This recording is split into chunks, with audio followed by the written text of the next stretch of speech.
Good afternoon students.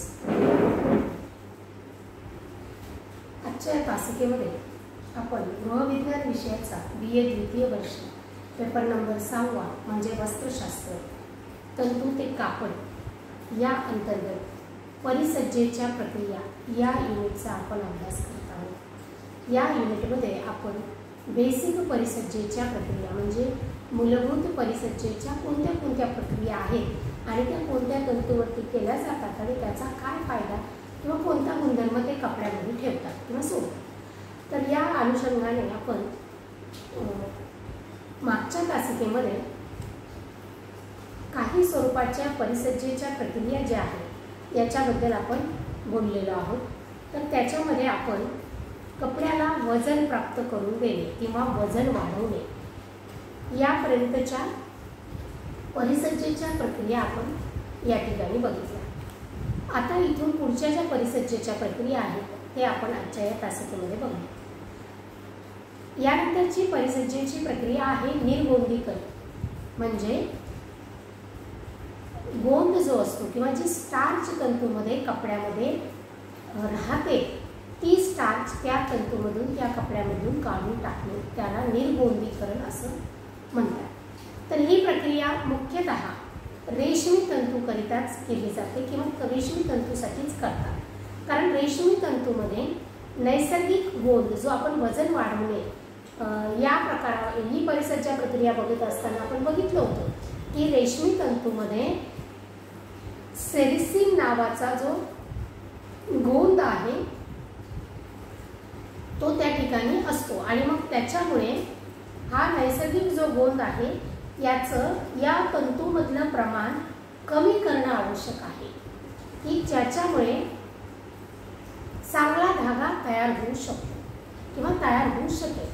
जर ह्या गोंदाचे प्रमाण कमी केले नाही तर त्याच्यामुळे रेशमाचा चांगला धागा तयार होत नाही किंवा चांगला धागा बनवता येत नाही. मग या प्रक्रियेमध्ये रेशमाचं वजन जे आहे ते साधारणपणे 25% कमी केले जातं. आधीच रेशीम तंतू हा वजनाला खूप हलका असतो, परंतु त्याच्यावरती विणण्याची क्रिया व्यवस्थित व्हावी किंवा त्याच्यापासून धागा व्यवस्थितरित्या बनवता यावा म्हणून त्याचं वजन जे आहे ते 25% कमी केलं जातं. पुष्कळदा गोंद जो आहे तो पूर्णपणे नष्ट न करता थोड्या प्रमाणात त्या ठिकाणी तो राहू देतात की जेणेकरून कपड्याला थोडी तरी मजबूती त्या ठिकाणी मिळते आणि थोडी नैसर्गिक चमक देखील त्या तंतूवरती त्या ठिकाणी कायम राहते. जर हा गोंद पूर्णपणे काढून टाकला तर हा रेशीम तंतू जो आहे हा कमजोर बनेल आणि त्याच्यावरती चमक ही राहणार नाही. म्हणून या प्रक्रियेमध्ये रेशीम तंतू जो आहे धागे किंवा कापड म्हणजे रेशमी तंतूचे जे धागे आहेत ते किंवा कापड जे आहे ते साबणाच्या पाण्यामध्ये चांगल्या पद्धतीने उकळले जाते आणि नंतर त्याला 2-3 वेळा साध्या पाण्यानं स्वच्छ धुवून घेतलं जातं आणि त्याच्यामुळे साबणाचं जे पाणी उकळलेलं असतं त्या क्रियेमध्ये रेशमाचा किती गोंद काढायचा याच्यावर त्याचा गरमपणा जो आहे तो निर्भर केला जातो. म्हणजे त्याच्यानुसार पाण्याचा टेम्परेचर जे आहे ते निश्चित केलं जातं आणि स्वच्छ केल्यानंतर रेशम त्या ठिकाणी सुकवून घेतलं जातं किंवा सुकवलं जातं आणि निर्गोंदीकरणामुळे रेशमाचा रंग जो आहे तो किंचित पिवळसर पांढरा त्या ठिकाणी होत असतो. त्याला चमक येते. कपडा जो आहे तो नरम आणि खूप नाजूक असा तयार होतो. म्हणजे रेशीम तंतूचा जो गुणधर्म आहे की राजवस्त्र ज्याला म्हटलं जातं ज्याच्यामध्ये एक वेगळ्या प्रकारची चमक असते, त्याच्यानंतर त्याच्यामध्ये एक स्वरूपाचा नाजूकपणा म्हणजे ते वस्त्र वापरताना त्या पद्धतीने ते वस्त्र वापरावं लागतं. म्हणून साधारणपणे याची मूल्य जे आहे किंवा याची कॉस्ट जी आहे ती सुद्धा खूप जास्त प्रमाणात असते आणि म्हणून याला राजवस्त्र म्हटलं जातं. म्हणून राजे महाराजांच्या आणि राजघराण्यातील लोकांच्या वस्त्रासाठीच पूर्वी हे कापड जे आहे ते वापरलं जात होतं. त्याच्यानंतरची पुढची परिसज्जेची प्रक्रिया आहे टेंटरिंग. आता टेंटरिंग म्हणजे काय तर कपड्याचा पन्हा जो आहे तो एकसारखा करण्यासाठी टेंटरिंगची परिसज्जा जी आहे ती कपड्यावरती केली जाते ही परिसज्जा जी कपड्यावरती केली जाते ते कापड विणल्यानंतर केली जाते। कापड बनावटीमध्ये त्यावर अनेक प्रक्रिया होत असल्यामुळे कापडाचा पणा जो आहे तो रुंदीमधून आकसत राहतो किंवा आकसताना असमान होताना आढळतो। पण्यामध्ये असमान होणे म्हणजे त्याला साधारणपणे बोलीभाषेमध्ये कपड्याला कोस असणे किंवा त्याचा जो सरळ दिसणारा जो बाणा असतो तो त्या ठिकाणी विस्कळीत झालेला असतो आणि म्हणून त्याला त्याचं रुंदीचं पूर्ण स्वरूप प्राप्त करून देण्यासाठी टेंटरिंग ही परिसज्जेची प्रक्रिया जी आहे ती कपड्यावरती केली जाते। कपडा सारखा करणं या ठिकाणी आवश्यक आहे। तसं जर केलं नाही तर त्याच्यानंतर कपड्यावरती जी छपाईची प्रक्रिया केली जाते, नमुना बनवण्याची प्रक्रिया केली जाते किंवा कापड कापताना याच्यामध्ये खूप साऱ्या अडचणी ज्या आहेत त्या निर्माण होऊ शकतात। ही प्रक्रिया टेंटर मार्कच्या उपकरणाद्वारे केली जाते म्हणून याला टेंटरिंग असं म्हटलं जातं। टेंटर म्हणजे साधारण काय आहे तर टेंटर हे चौकट असते आणि ही कापडाच्या पण्या एवढीच रुंद आणि साधारण 2 ते 2.5 मीटर लांब इतकी असते। टेंटरच्या रुंदीला दोन्ही बाजूला तीक्ष्ण खिळ्यांवरून सरकणाऱ्या साखळ्या लावलेल्या असतात आणि कापड जे आहे त्या तीक्ष्ण खिळ्यांच्या साहाय्याने त्या चौकटीवरती बसवलं जातं। म्हणजे त्याच्या रुंदीच्या प्रमाणामध्ये हे कापड त्या तीक्ष्ण खिळ्यांमध्ये अडकवून त्या चौकटीवरती ते बसवलं जातं आणि ते बसवलेलं कापड जे आहे ते साखळीच्या मदतीने पुढे पुढे सरकवलं जातं आणि चौकटीतून कापड सरकवताना वस्त्रावरून वाफ प्रवाहित केली जाते आणि त्या वाफेच्या माध्यमातून त्या वाफेच्या मदतीतून ते वस्त्र जे आहे ते सुकवलं जात असतं आणि या ठिकाणी साखळी जी आहे ती तीक्ष्ण खिळे असल्यामुळे त्यात एकदा लावलेला कापड हा पक्का बसतो आणि ही चौकट जी आहे ती कपड्याला योग्य अशी रुंदी जी आहे ती प्राप्त करून देत असते।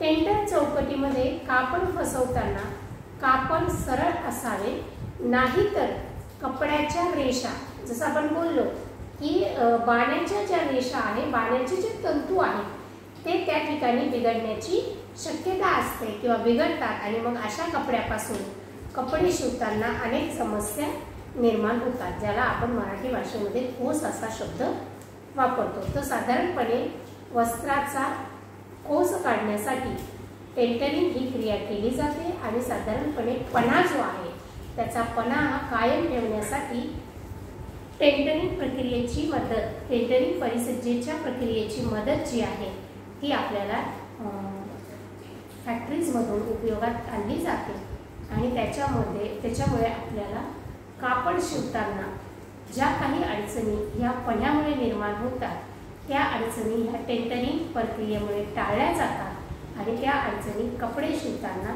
निर्माण होत नाही। तर अशा पद्धतीने टेंटरिंग ही परिसज्जेची प्रक्रिया कापड विणल्यानंतर कपड्यावरती पणा, त्याच्या कपड्याचा जो पणा आहे तो व्यवस्थित राहण्यासाठी केली जाते। त्यानंतरची परिसज्जेची प्रक्रिया आहे चमक आणणे किंवा चमक कमी करणे। म्हणजे जशी चमक आणली जाते कपड्याला परिसज्जे प्रक्रियेतून तसंच काही कपड्याची चमक ही ग्लेज जो आहे तो कमी देखील या ठिकाणी केला जातो।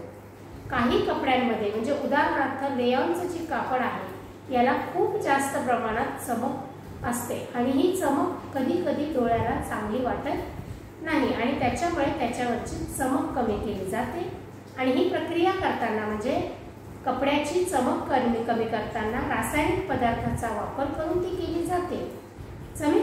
चमक जी आहे ती कमी करण्यासाठी टिटॅनियम ट्रायऑक्साइड या द्रावणाचा वापर करून आवश्यकतेप्रमाणे रेयॉन तंतूवरची चमक जी आहे ती या ठिकाणी कमी केली जाते। म्हणजे गरजेनुसार, आवश्यकतेनुसार द्रावणाचं प्रमाण वापरून त्या ठिकाणी चमक जी आहे रेयॉनची ती कमी केली जाते। याच्यानंतर शेवटची परिसज्जेची प्रक्रिया आहे ती म्हणजे खड देणे।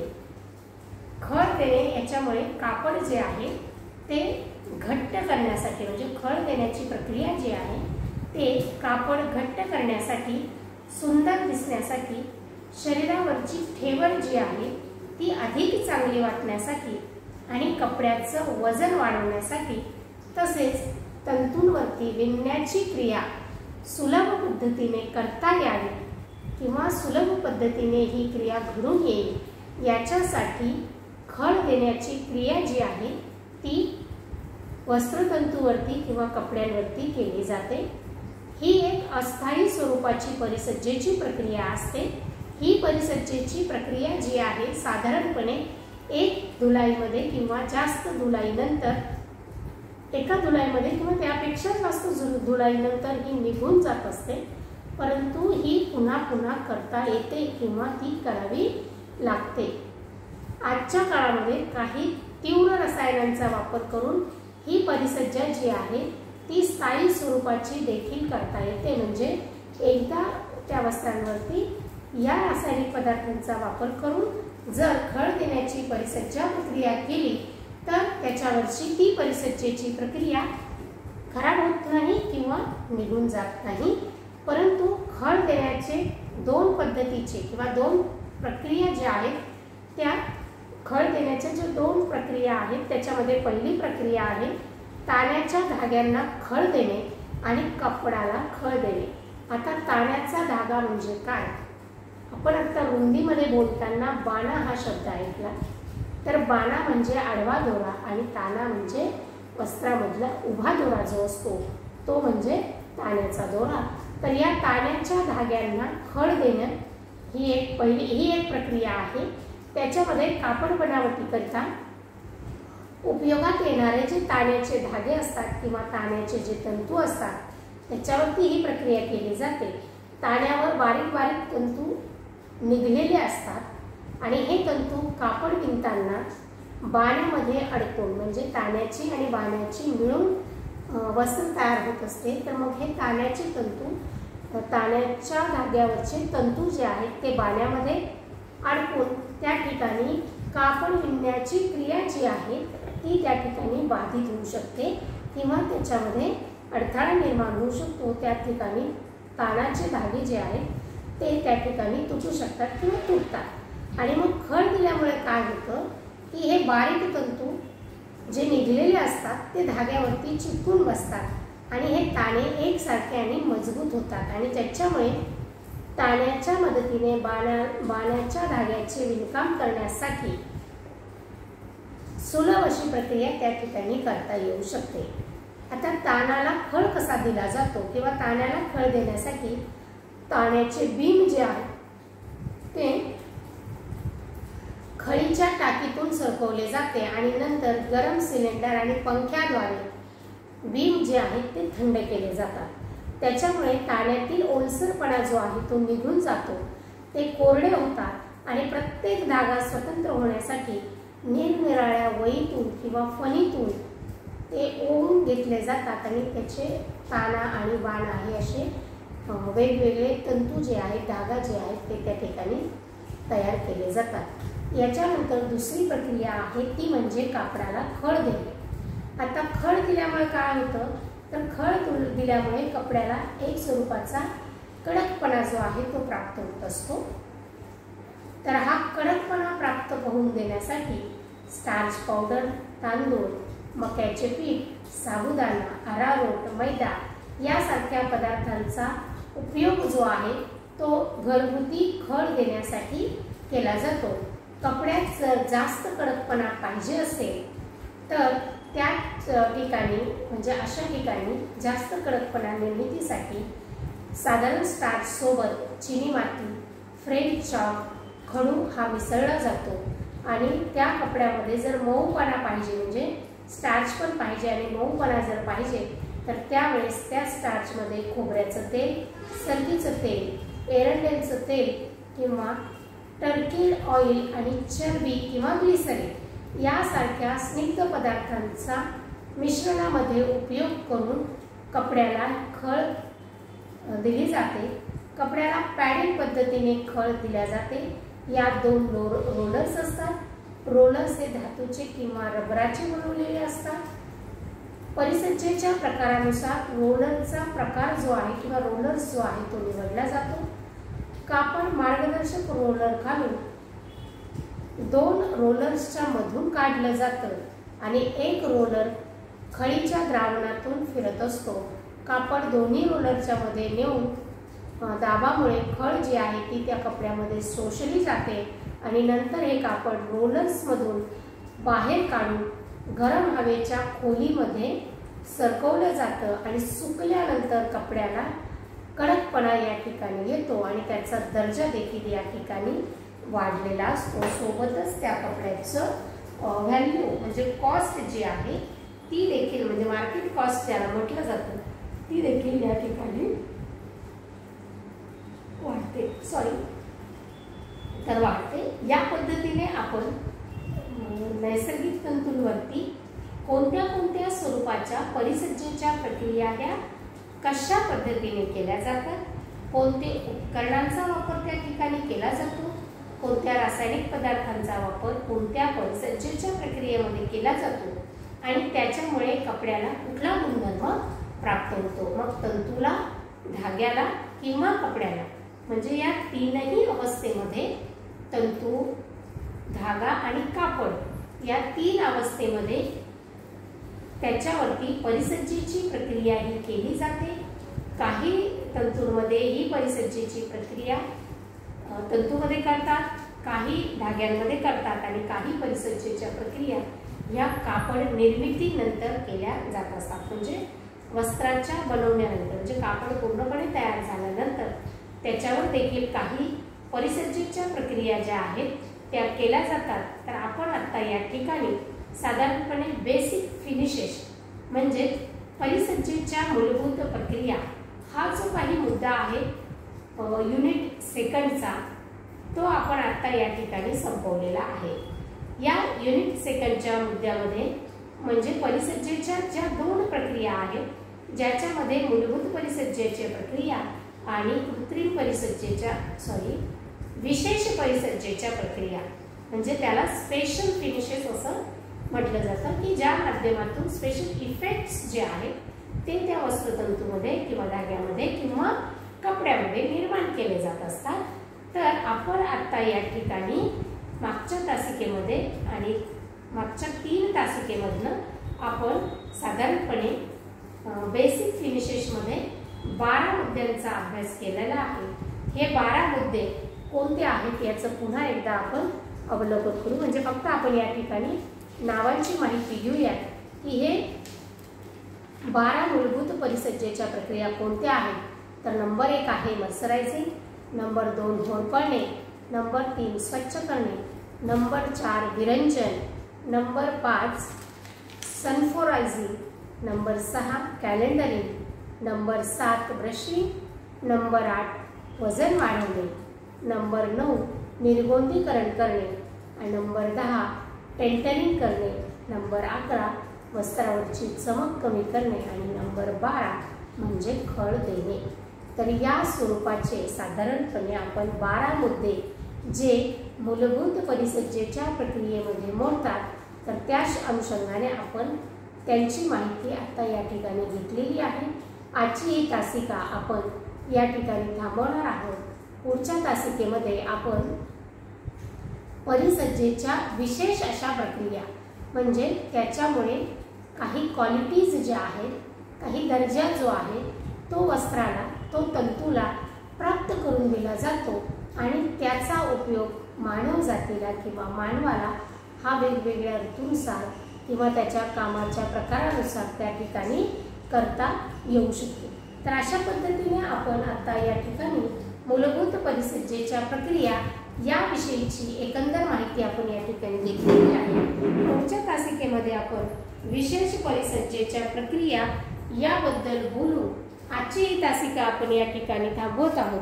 पुढच्या तासिकेमध्ये पुन्हा भेटूया। तोपर्यंत धन्यवाद।